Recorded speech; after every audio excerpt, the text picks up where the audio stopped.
Evangelho segundo Mateus, capítulo 5, do verso 27 até o verso de número 30. Vocês ouviram o que foi dito: não cometa adultério. Eu, porém, lhes digo: todo o que olhar para uma mulher com intenção impura já cometeu adultério com ela no seu coração. Se o teu olho direito leva você a tropeçar, arranque-o e jogue-o fora, pois é preferível você perder uma parte do seu corpo do que ter o corpo inteiro lançado no inferno.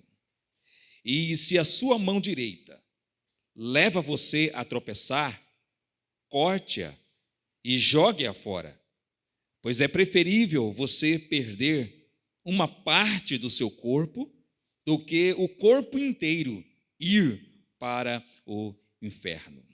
Nossa reflexão desta noite é algo muito sério, mas muito sério e muito atual, muito importante para a nossa edificação espiritual.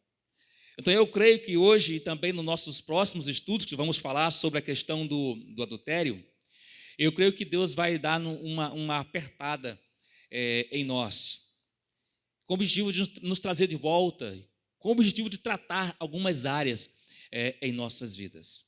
Então, é essa a nossa expectativa, que Deus possa trabalhar em nós e tratar em nós pontos em que nós estamos errando nessas questões relacionadas à sexualidade, à vida sexual. Estamos considerando com os irmãos, para aqueles que estão nos acompanhando a partir de hoje, o Sermão do Monte. Já há algum tempo, já há alguns meses, que nós estamos meditando nesse preciosíssimo Sermão do Monte. Já caminhamos bastante. Se os irmãos olharem aí, nós começamos falando sobre as bem-aventuranças, que diz as características do cristão verdadeiro ou do cristão genuíno. Depois nós caminhamos e falamos sobre as funções desse discípulo verdadeiro, que é ser sal da terra, que é ser a luz do mundo. E falamos que ele faz isso por meio das boas obras, e que essas boas obras devem estar alinhadas com uma vida de obediência à palavra do Senhor.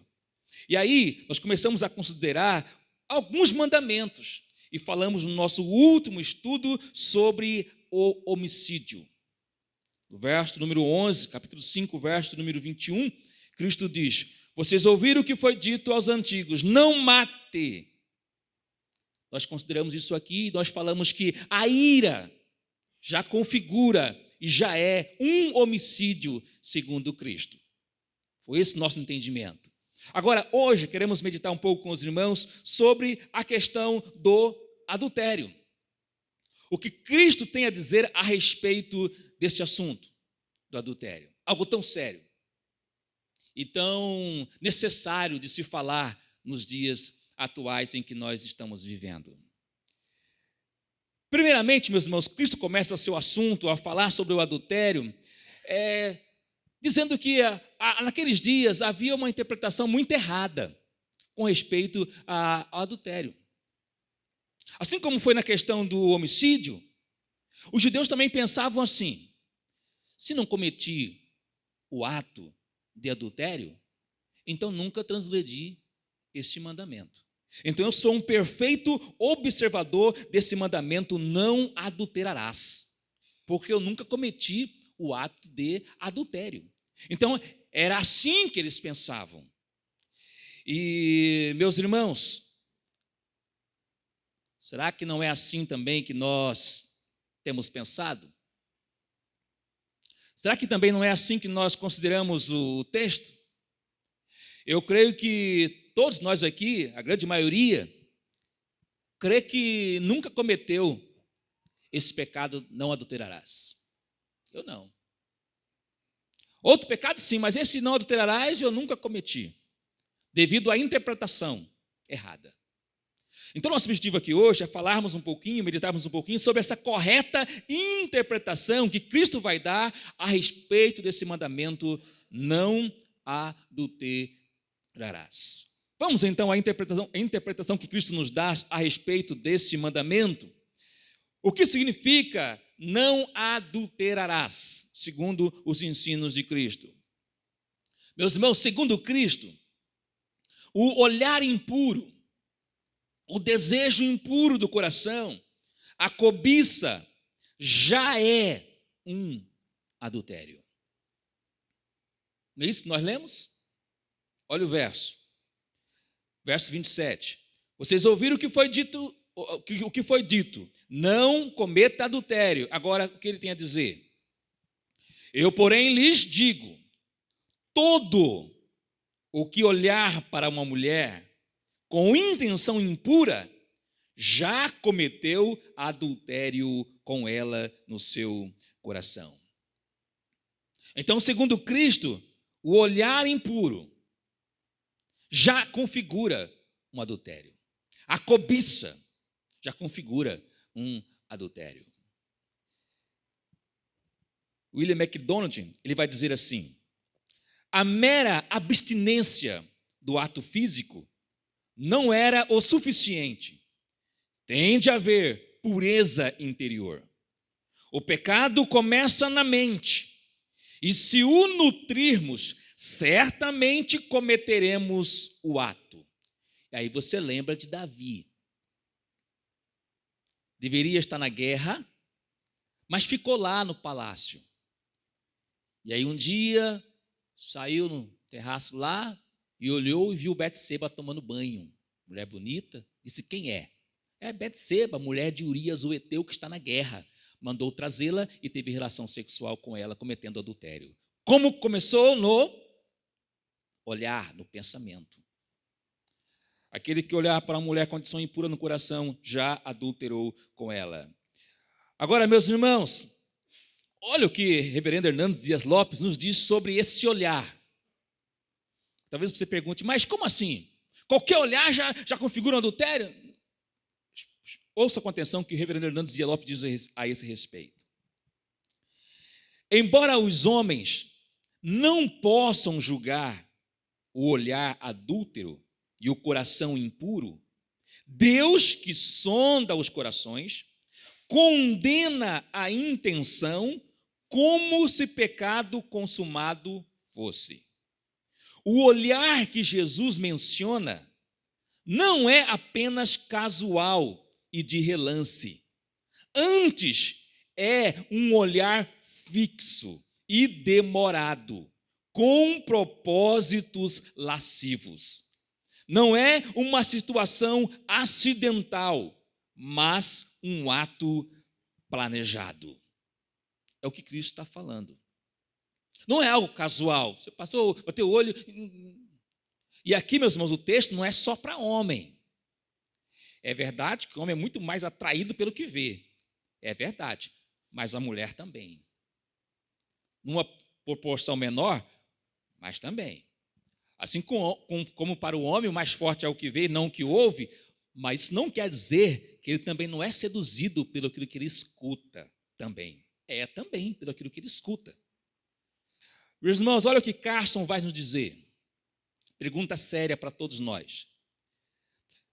Qualquer que olhar cobiçosamente para uma mulher, já cometeu adultério com ela no coração. Aí vem a pergunta: qual de nós não é culpado de adultério diante dessa interpretação? Spurgeon, grande teólogo Spurgeon, ele vai dizer: a lei divina proibia não somente o ato, mas também os desejos impuros do coração. Olhares indevidos, desejos impuros e paixões fortes são a própria essência do adultério. Aí ele pergunta: e quem pode reivindicar estar livre destes ao longo de sua vida? Que nunca cometeu um pecado assim? De cobiçar alguém no seu coração? Quero convidar os irmãos a abrirem duas passagens. Gálatas capítulo 5, do verso 19 até o verso 22. Ora, as obras da carne são conhecidas e são imoralidade sexual, impureza, libertinagem, idolatria, feitiçarias, inimizades, rixas, ciúmes, iras, discórdias, divisões, facções, invejas, bebedeiras, orgias e coisas semelhantes a estas. Declaro a vocês, como antes já os preveni, que os que praticam tais coisas não herdarão o reino de Deus. Mas o fruto do Espírito é amor, alegria, paz, longanimidade, benignidade, bondade, fidelidade, mansidão e domínio próprio. Evangelho segundo Marcos, capítulo número 7, verso de número 21 ao 23. Vamos ver o que Cristo nos diz a respeito do nosso mundo interior. Como é o nosso mundo interior? Porque de dentro do coração das pessoas é que procedem os maus pensamentos, as imoralidades sexuais, os furtos, os homicídios, os adultérios, a avareza, as maldades, o engano, a libertinagem, a inveja, a blasfêmia, o orgulho, a falta de juízo. Todos estes males vêm de onde? Vêm de dentro e contaminam a pessoa. Irmãos, nós olhamos aqui, todo mundo bonitinho. Todo mundo bonitinho. Mas quando a gente começa a olhar a palavra, e ela vai começar a nos dizer quem nós somos por dentro, aí, meus irmãos, nós temos que nos esconder, porque é feio demais, meus irmãos. É feio demais aquilo que nós somos por dentro. A nossa natureza má e pecaminosa é feia demais. O que pode, meus irmãos, favorecer a quebra desse mandamento, não adulterarás? Quero pensar com os irmãos aqui esta noite, analisar pelo menos 3, eu creio que as coisas principais que podem favorecer, nos levar a quebrar esse mandamento, não adulterarás. 3 coisas pelo menos. A primeira, roupas sensuais. Roupas sensuais. Favorece ou não o olhar impuro? A cobiça, seja para homem, seja para mulher. Porque, embora o homem seja mais atraído pelo que vê, a mulher também é. Proporção menor, mas é. Também é.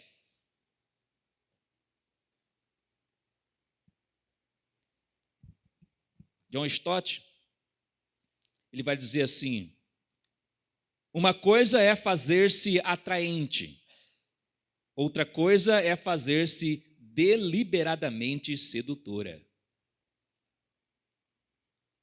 Eu gosto de dizer, meus irmãos, que o cristão deve se vestir de modo elegante, mas não de modo provocante. De modo elegante, mas não provocante. Então, a primeira coisa, meus irmãos, que pode levar a um adultério, roupas sensuais, trajes sensuais. E é o que a gente vê hoje, meus irmãos, com muita facilidade. Nós temos falado sobre isso nos cultos de ceia. Meus irmãos e irmãs, vamos ter cuidado com as vestimentas. O que nós temos visto nos dias atuais é muita, mas é muita exposição. Você sai, você vai ao shopping, você tem que estar correndo. Você vai ao mercado, você tem que estar correndo, tirando os olhos. Os homens sabem o que é isso. Nós somos muito atraídos pelo que nós estamos vendo. Ou tira o olho ou peca. Roupas sensuais, meus irmãos, é uma das coisas que pode levar ao adultério no coração. E depois o adultério consumado. Aí um alerta às mulheres: cuidado com as vestimentas. Cuidado com as vestimentas. Você pode estar seduzindo aquele que está contemplando você, despertando nele coisas que você não pode satisfazer. Cuidado. As roupas, e eu digo que toda roupa pode ser usada. Depende do contexto, do lugar. Na intimidade lá com o esposo, com a esposa, pode usar aquela roupa? Pode. Nem sei qual a roupa, mas pode. Ah, tem uma fantasia tal, pode usar naquele contexto da intimidade? Pode, lá pode. Lá fora, meus irmãos. Usar aquela roupa que expõe boa parte do corpo fora, para despertar o interesse de outros, que não é seu cônjuge, seu esposo ou sua esposa, aí não dá. Quando a irmã está vestida de forma elegante, nós podemos elogiá-la. Falar, minha irmã, você está muito bonita. Esse vestido caiu bem, você está linda, minha irmã. Caiu bem na irmã, tá? Irmã, parabéns, ficou muito bonita com esse vestido. Nada de mal aí. Nada de mal aí. Agora, a irmã está vestida de forma sensual, roupa, a sainha quase metade dos peitos do lado de fora. Aí minha irmã, você está muito bonita, hein, minha irmã? Esse elogio, meus irmãos, não serve. Esse elogio tem segundas intenções. É malicioso, é impuro. Está vendo como acontece, meus irmãos? Roupa, meus irmãos, é uma primeira coisa que temos que dar uma atenção especial. Você que é pai, você que é mãe, cuide da roupa dos seus filhos, especialmente você que tem filha. Cuidado com as roupas. Certas roupas servem em casa, mas não na rua, não na igreja. Roupas é um ponto, meus irmãos. Uma outra coisa que pode levar, meus irmãos, ao adultério, seja no coração ou o ato do adultério. Você que é casado aqui, meu irmão, minha irmã. Desajustes sexuais. Por favor, abra sua Bíblia em primeira carta de Paulo aos Coríntios, capítulo número 7. Versos número 3 ao 5. Casamentos com desajustes, meus irmãos, sexuais, é porta aberta para o adultério, seja no ato, seja no coração. Primeira carta de Paulo aos Coríntios, capítulo 7, verso 3. Olha o que diz a palavra, meus irmãos. Não se privem um ao outro, falando do cônjuge, a não ser, talvez, por mútuo consentimento, por algum tempo, para se dedicarem à oração. Depois, retornem à vida conjugal, ou seja, à intimidade sexual, para que Satanás não tente vocês por não terem domínio próprio. Um problema sério, meus irmãos, no casamento é quando há desajustes sexuais. Há uma diferença, meus irmãos, da intimidade sexual para o homem e para a mulher. Há uma diferença. De necessidade. Há uma diferença. E é necessário se conversar sobre isso no contexto de casamento. Uma ocasião, um irmão, muitos anos atrás, não está no nosso contexto, por isso que eu posso falar, ele disse para mim assim, estava na casa dos seus 50 anos, falou, pastor, a minha esposa não, ela só quer ter relação uma vez ao mês. Pastor, não dá, pastor. Não dá. Mas tem que conversar sobre isso. Tem que tratar isso. Irmãos, há uma diferença de necessidade entre homem e mulher. Isso acontece natural. Tem que se conversar sobre isso. Tem que tratar isso. Às vezes, para a mulher lá, uma vez a 15 dias, para ela está suficiente. E ela usa como parâmetro ela mesma, sem maldade. Para mim está bom, a cada 15 dias está bom. Para o esposo, às vezes, uma semana já está, não dá mais. Há uma diferença aí de 7 dias. Tem que conversar sobre isso, meu irmão, minha irmã. Tem que tratar isso. Porque desajustes sexuais é porta aberta para o adultério. No ato ou no coração. Porque há necessidade. Como é que você vai resolver isso? Se há necessidade. Uma vez falei para minha esposa, olha, Deus me deixou você para me satisfazer nessa área. Não posso ser de outra forma. Até pode, mas não deve. É com a esposa que o esposo se satisfaz. Agora, se não há intimidade, vai se satisfazer como? Tem outros meios? Tem. São lícitos? Não são. São pecaminosos, como vamos falar daqui a pouquinho aqui. Então, meu irmão, minha irmã, ou esposa, conversem sobre a intimidade sexual de vocês. Conversem. Esposa e esposa têm que conversar sobre esse assunto. Como é que está para você? Podemos alinhar um pouquinho isso aí, conversar um pouquinho mais isso aí, né? Entrar numa harmonia, nem para você, nem para mim, entrar num acordo aí, né? Para a gente balancear isso aí. Tem que conversar sobre isso, converse sobre isso, para o bem-estar do seu casamento, converse sobre isso. Uma outra coisa, meus irmãos, que pode abrir brecha, é a terceira, e vamos concluir aqui, que eu creio que é muito sério, eu creio que é a principal hoje, brecha, onde o diabo tem arrebentado com muitos casais, é a internet. Internet. Ela é bênção. E aqui entra não só os casados, como os solteiros, todo mundo. Todo mundo. A internet, meus irmãos, é bênção. Mas ela também pode ser uma tremenda maldição. Maldição. E, meus irmãos, a pornografia tem arrebentado com homens, mulheres, sejam casados, sejam solteiros.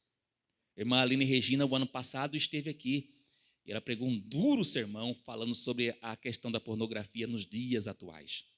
Como isso tem ganhado a sociedade e também o povo cristão. E não são poucas pessoas cativas à pornografia. Se for casado, cometendo o ato de adultério no coração.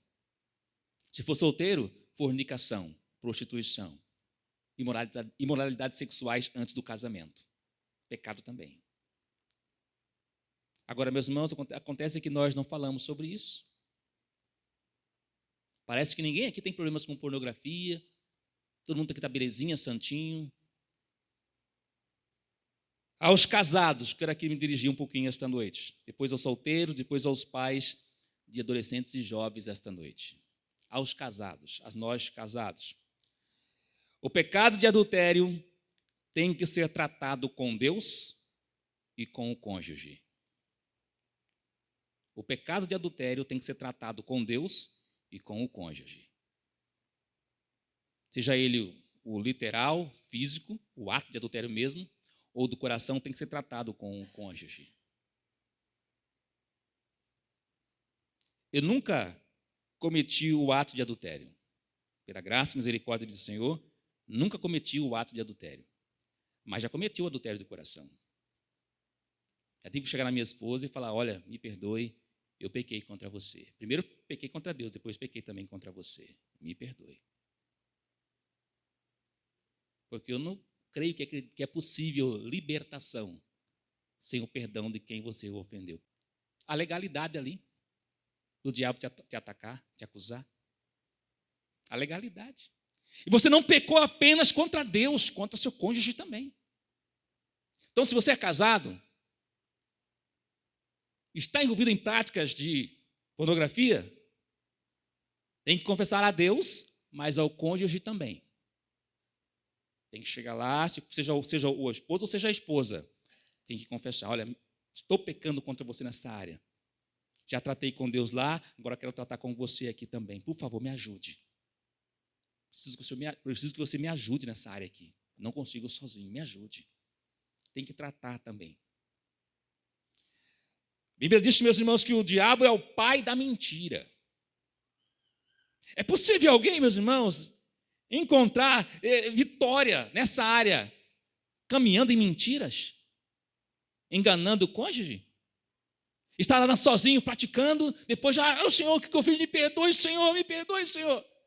Mas ela não trata com o cônjuge, já vai voltar a fazer novamente, porque a legalidade ali,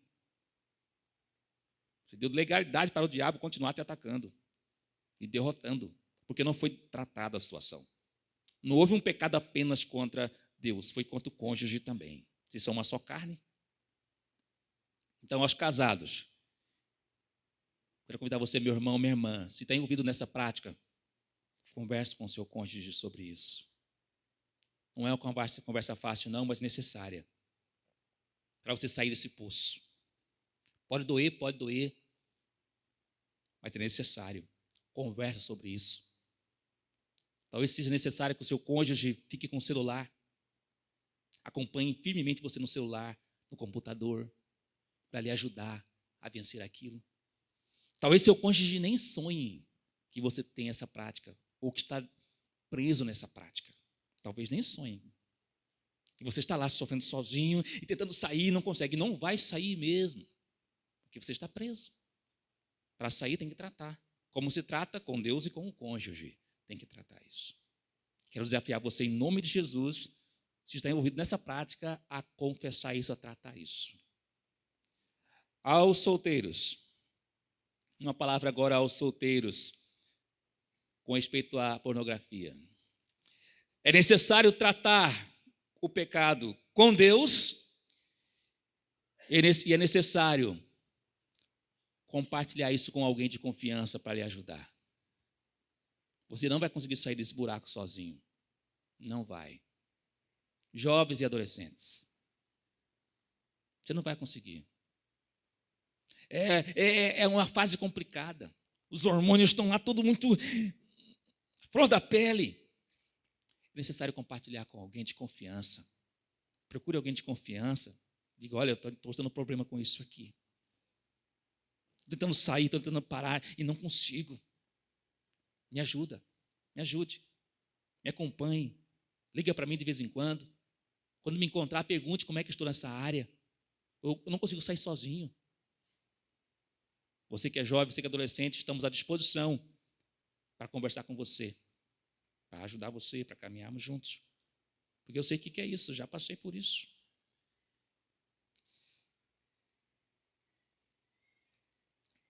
Pais de adolescentes. Os pais de adolescentes e pais de jovens. Falem sobre isso com seus filhos.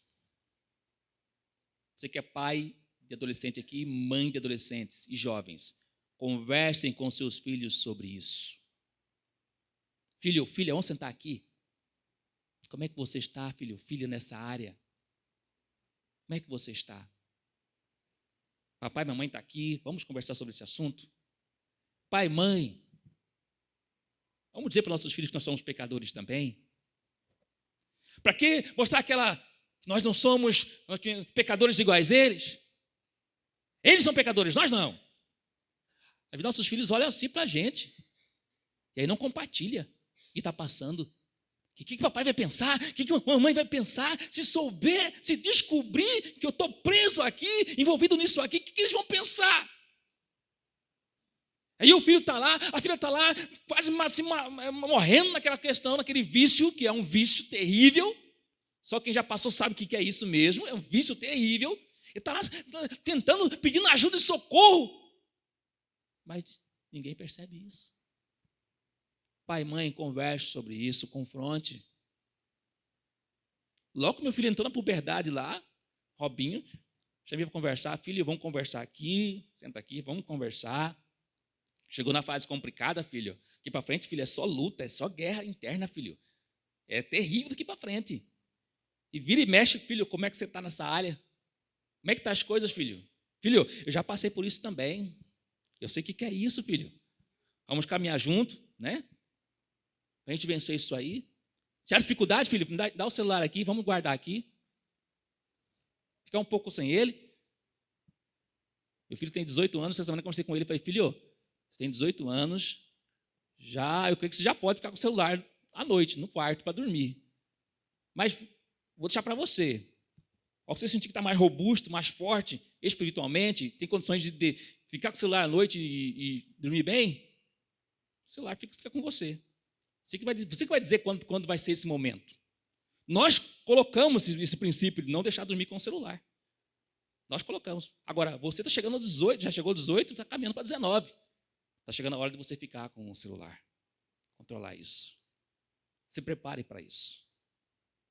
Tenha forças espirituais para você ficar e dormir. E não ficar preso nele. Pais, mães, vamos conversar com nossos filhos. Chamar do lado e falar assim, olha, eu sei o que é isso. Eu sei o que é isso, já passei por isso também. E olha, eu venci. Você também pode vencer. Eu tenho vencido, você também pode vencer. Cristo é o suficiente para nos perdoar, para nos libertar. Aponte a solução. Caminha junto. Ajude.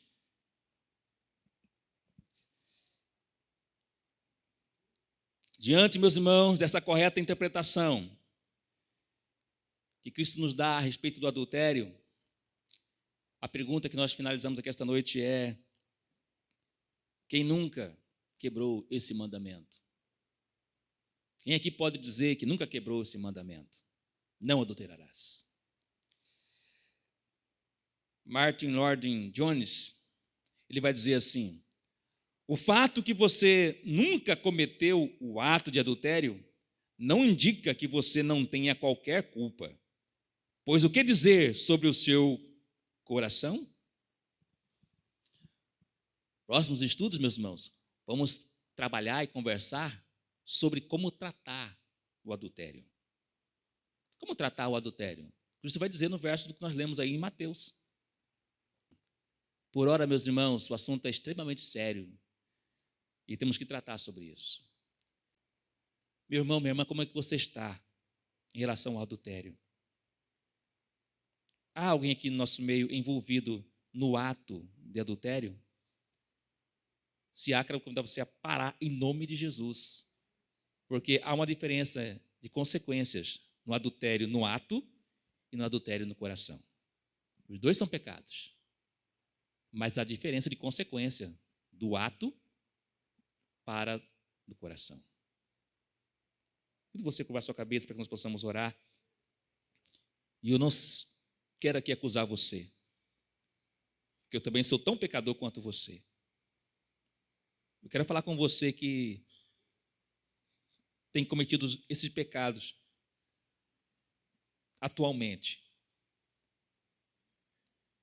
Você que é casado e que tem pecado contra Deus e contra o seu cônjuge, envolvido em práticas pecaminosas.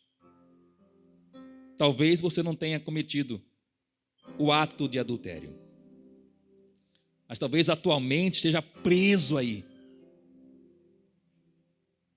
em pornografias, se aliviando de outras formas, de outros modos, cometendo o adultério não no ato, mas no coração. Eu quero desafiar você a tratar isso, a conversar talvez com seu cônjuge sobre isso. Quero conversar com você, meu irmão, que é jovem, adolescente, e que está aqui esta noite preso aos vícios pornográficos e não consegue sair. Meu jovem, meu adolescente, eu sei que é isso. Já passei por isso também. A boa notícia que eu dou a você é que Cristo é suficiente para te libertar. Porque um dia Ele me libertou, Ele pode libertar você também. Sabe, meu jovem e adolescente, quando estamos envolvidos nessas práticas, nós achamos que não há esperança para nós, que não tem jeito, que não conseguimos, que estamos condenados a vivermos naquela prática. Tudo isso, meu irmão, meu jovem, é mentira do diabo. É mentira do diabo. Em Cristo, você tem forças para vencer esse vício. Em Cristo. Então, quero convidar você esta noite a confessar esse pecado e a buscar em Deus forças para abandonar essa prática. E procure alguém de confiança para compartilhar isso. Não tenha vergonha, não. Vergonha é continuar no erro, no pecado. Não tenha vergonha. Procure alguém de confiança e diz: olha, eu preciso de ajuda. Preciso que você me ajude nessa área. Por favor. Convido você então agora a orar, a falar com o Senhor, a colocar-se diante do Senhor neste momento em oração. Se for necessário, quero convidar você em nome de Jesus, ao sair daqui, dar passos de consertos naquilo que está errado. Dar passos de consertos em nome de Jesus. Oremos e falemos com o Senhor.